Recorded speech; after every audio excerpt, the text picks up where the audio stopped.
તો રાજકોટના જસદણથી હાલ મહત્વના સમાચાર સામે આવ્યા છે, જ્યાં ફૂડ પોઈઝનિંગની ઘટના બની છે। 400થી વધુ લોકોને ફૂડ પોઈઝનિંગની અસર થઈ ગઈ છે। ગોખલાણા ગામમાં ફૂડ પોઈઝનિંગની અસર જોવા મળી રહી છે। માતાજીના માંડવામાં 400થી વધુ લોકોને ફૂડ પોઈઝનિંગની અસર થઈ। અસરગ્રસ્તોને સારવાર અર્થે હોસ્પિટલમાં ખસેડવામાં આવ્યા। નાના બાળકોને મોટી સંખ્યામાં અસર થઈ છે। માતાજીના માંડવાનું આયોજન કરવામાં આવ્યું ત્યારે આ પ્રકારની ઘટના બની છે। જમવામાં ફૂડ પોઈઝનિંગ થતા રાત્રે દોડધામ મચી ગઈ હતી। તો 400થી વધુ લોકોને ફૂડ પોઈઝનિંગ થઈ ગયું છે, જેમાં નાના બાળકોને મોટી સંખ્યામાં ફૂડ પોઈઝનિંગની અસર થયેલી જોવા મળી રહી છે। રાજકોટના જસદણમાં ગોખલાણા ગામમાં માતાજીના માંડવાનું આયોજન કરવામાં આવ્યું, જેમાં 400થી વધુ લોકોને ફૂડ પોઈઝનિંગની અસર થઈ।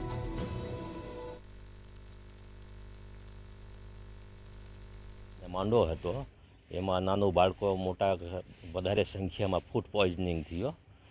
અમુક આપણા દવાખાનામાં, અમુક પ્રાઇવેટમાં દાખલ થયેલ હતા।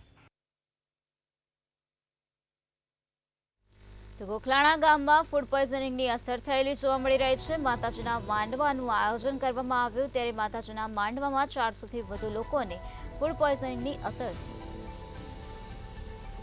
તો આજ મુદ્દે વધુ માહિતી આપવા માટે આપણી સાથે સંવાદદાતા ધ્રુવ કુંડેલ જોડાઈ ગયા છે। જે ધ્રુવ, રાજકોટના જસદણમાં 400થી વધુ લોકોને ફૂડ પોઈઝનિંગની અસર થયેલી જોવા મળી રહી છે, શું છે વધુ વિગત?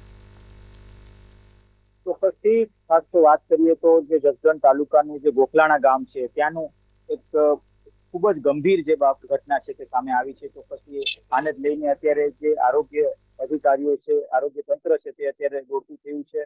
ખાસ તો ગઈકાલે એક માતાજીનો માંડવો હતો, તેમાં જ બાળકોથી વૃદ્ધો સુધી તમામ ક્યાંક માતાજીના માંડવામાં આવ્યા હતા અને ત્યારબાદ એક ભોજન સમારોહ હતું અને તેમાં જ જે ફૂડ પોઈઝનિંગ ઘટના છે તે સામે આવી છે। આને જ લઈને ક્યાંક હાલ અત્યારે જે રાજકોટનું જે જિલ્લા તંત્રનું જે આરોગ્ય તંત્ર છે તે ક્યાંક દોડતું થયું છે।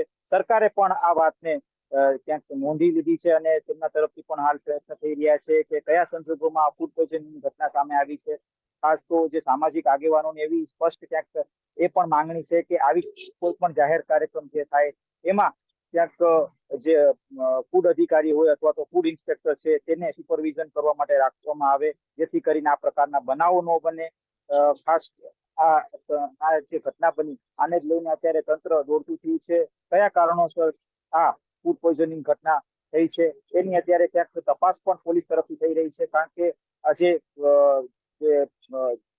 કહી શકાય કે આજે ફૂડની ઘટના જે સામે આવી છે, ફૂડ પોઈઝનિંગની જે ઘટના સામે આવી છે એને લઈને ખૂબ જ અત્યારે એક ચર્ચાનો એક વિષય એવો પણ બન્યો છે કે જ્યારે આ પ્રકારના જાહેર કાર્યક્રમ થાય ત્યારે શા કારણે જયારે જમવાનું જે રસોઈ બનાવતી હોય ત્યાં ટેકસાઈ ન રાખવામાં આવે, એટલે કે ખૂબ જ ગંભીર બાબત કહેવાય।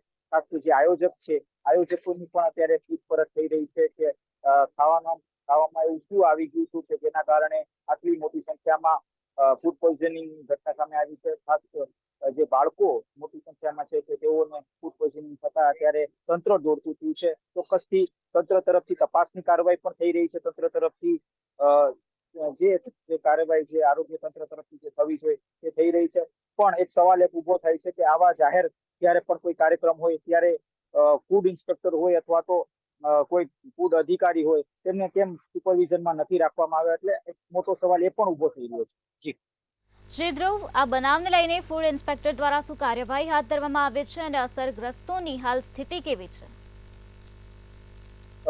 ખાસ તો આજે જેટલા પણ જે ઘટનાના ભોગ બન્યા છે તેઓને અલગ અલગ હોસ્પિટલમાં દાખલ કરવામાં આવ્યા છે। અનેક જે દર્દીઓ છે તેઓને રાજકોટની સિવિલ હોસ્પિટલમાં લાવવામાં આવ્યા છે। ખાસ તો આસપાસના જેટલા જસદણના જે હેલ્થ કેર છે, મેડિકલ કેર સેન્ટર છે ત્યાં લઈ જવામાં આવ્યા છે, ખાનગી હોસ્પિટલમાં લઈ જવામાં આવ્યા છે। એટલે કે અસર ખૂબ જ મોટી છે, કારણ કે એમાં નાના બાળકો પણ ક્યાંક હતા અને આના જ કારણે એક ચિંતાનો વિષય સરકારને પણ છે, કારણ કે ક્યાંક આ પ્રકારની ઘટના ખૂબ જ રેર હોય છે, પણ આ ઘટના ખૂબ જ ગંભીર હોય છે અને આ ગંભીર ઘટનાના કારણે ક્યાંક તંત્ર પણ આને લઈને ચોકસાઈ તપાસ કરતું હોય છે। એટલે કે આ ઘટનાને લઈને અત્યારે તંત્ર પણ દોડતું થયું છે। આ સાથે સરકારે પણ આ ઘટનાની નોંધ લીધી છે અને તબક્કાવાર અત્યારે ક્યાંક તપાસની જે કાર્યવાહી છે હાથ ધરવામાં આવી છે। ખાસ આ પ્રકારની ઘટનાનું પુનરાવર્તન ન થાય તેને લઈને પણ તંત્ર અત્યારે વિચારી રહ્યું છે કે આના પછી આ જી પ્રકારની ઘટના ન બને તેના માટે શું કરી શકાય. જી ધ્રુવ, સમગ્ર માહિતી આપવા બદલ આભાર. હાલ આ સમગ્ર મામલામાં કાર્યવાહી હાથ ધરવામાં આવે છે. ગોખલાણા ગામમાં માતાજીના માંડવામાં આ પ્રકારે 400 થી વધુ લોકોને ફૂડ પોઈઝનિંગની અસર થઈ ગઈ છે, ત્યારે અસરગ્રસ્તોને સારવાર અર્થે હોસ્પિટલમાં ખસેડવામાં આવ્યા છે. નાના બાળકોને મોટી સંખ્યામાં ફૂડ પોઈઝનિંગની અસર થયેલી જોવા મળી રહી છે. માતાજીના માંડવાનું આયોજન કરવામાં આવ્યું હતું, ત્યારે માતાજીના માંડવામાં આ પ્રકારે 400 થી વધુ લોકોને ફૂડ પોઈઝનિંગની અસર થઈ ગઈ. નાના બાળકોને મોટી સંખ્યામાં ફૂડ પોઈઝનિંગની અસર થયેલી જોવા મળી રહી છે. રાજકોટના જસદણના ગોખલાણા ગામમાં ફૂડ પોઈઝનિંગની 400 થી વધુ લોકોને અસર થઈ ગઈ છે, ત્યારે અસરગ્રસ્તો હાલ સારવાર હેઠળ હોસ્પિટલમાં દાખલ હોવાનું સામે આવ્યું છે. માતાજીના માંડવાનું આયોજન કરવામાં આવ્યું, જેમાં આ પ્રકારની ઘટના બની. તો જમવામાં ફૂડ પોઈઝનિંગ થતાં રાત્રે દોડધામ મચી ગઈ હતી. માતાજીના માંડવામાં 400 થી વધુ લોકોને આ પ્રકારે ફૂડ પોઈઝનિંગની અસર થયેલી જોવા મળી, ત્યારે અસરગ્રસ્તોને સારવાર અર્થે હોસ્પિટલમાં ખસેડવામાં આવ્યા છે. શૈલેષ ગણેશભાઈ બેરાણી, ગામ ગોખલાણા. શું બનાવ બન્યો હતો? એ જાહેર માંડવો હતો માતાજીનો, એમાં શાક સાપડીનું એ રીતનું પ્રસાદનું હતું, એમાં જરાક બાળકોને ફૂડ પોઈઝનિંગ જેવું થઈ ગયેલું. કેટલાક જણા હતા કુલ? 250 થી 300 જેવા બાળકોને આવી અસર દેખાણી છે. હાલ બધાની તબિયત કેવી છે? હાલ જસદણ આરોગ્ય કેન્દ્ર તંત્ર દ્વારા રાત્રે 11 વાગે સારવાર આપવામાં આવેલી હતી તાબડતોડ, અને તંત્ર ખડા પગે રહેલું હતું. ગામમાં ટીમ મુકાઈ ગયેલી હતી, અને અત્યારે બધા બાળકોને સારું છે, પૂરતી પ્રાથમિક સારવાર મળી ગયેલ છે.